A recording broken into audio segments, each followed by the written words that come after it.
Not all carbs are created equal.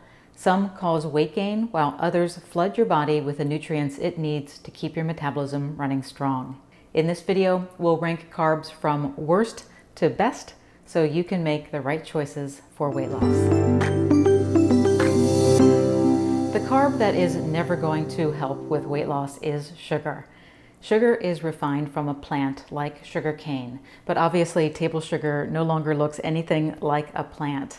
And if you think about it, sugar can stay on your shelf in your pantry for years without going bad. That is because any natural component of the plant that has a tendency to rot is removed during the processing. Unfortunately, those perishable components are the ones that contain the vitamins and minerals. So not only is sugar void of micronutrients, it is also ground down to its simplest form, which means it takes virtually no work for your body to digest it and absorb it right into your blood. And that is why it is so bad for dieters. When you eat sugar, you get a spike in your blood sugar, which spikes the fat storing hormone, insulin. Long story short, sugar is a great food for making fat. But what if the sugar is mixed with other things like flour, oil, or maybe an egg to make bread, pasta, or crackers? And what if those foods have visible evidence of healthy ingredients, like pasta that has a green color because it includes spinach, or bread and crackers that have visible seeds and kernels mixed in? Are those better choices?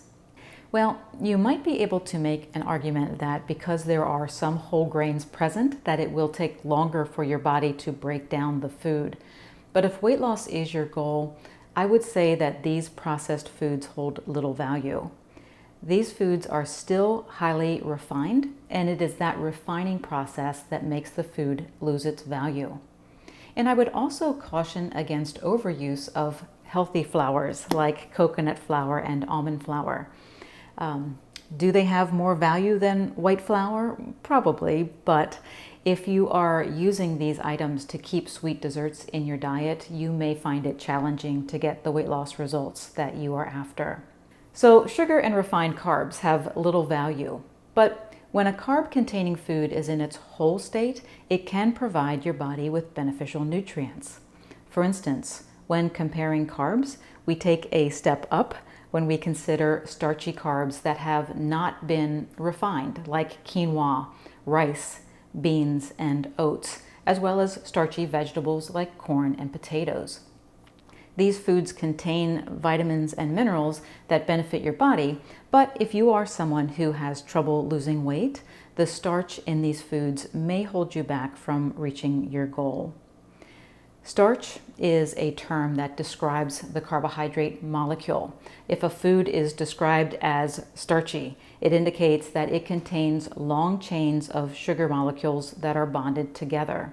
So essentially, the more starchy a food is, the more carbohydrates that it contains. And starchy foods also tend to have a higher glycemic index than their non-starchy counterparts. As a food moves up on the glycemic scale, it has a greater potential to spike your blood sugar and in turn your fat-storing hormone insulin. So if your metabolism is strong and you are young and active, these types of starchy carbs have a place in your diet. But if you are a slow loser or have a long history of a poor diet or being overweight, these starchy carbs will likely need to be limited or avoided. And you'll want to narrow your focus to the best carbs for weight loss, which are non-starchy vegetables.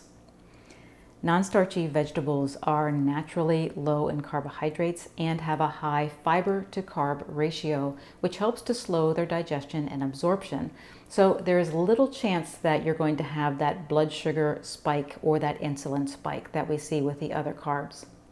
And despite being low in carbs and calories, they are high in hunger-satisfying volume, as well as vitamins and minerals that your body uses to help pull energy out of the foods that you eat and support a multitude of metabolic processes that are going on in your body every day.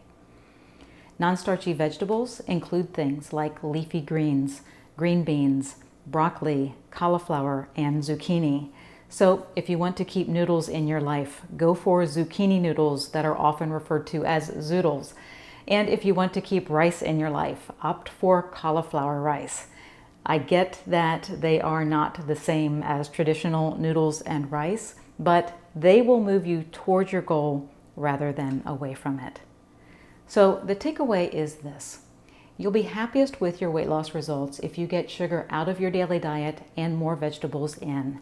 If you would like some help getting those rules into your life, then I invite you to learn my 0, 1, 2, 3 strategy, and you can do so for free by following the links here in the video and below in the description. Thanks so much for watching. Please subscribe, and I'll see you next week.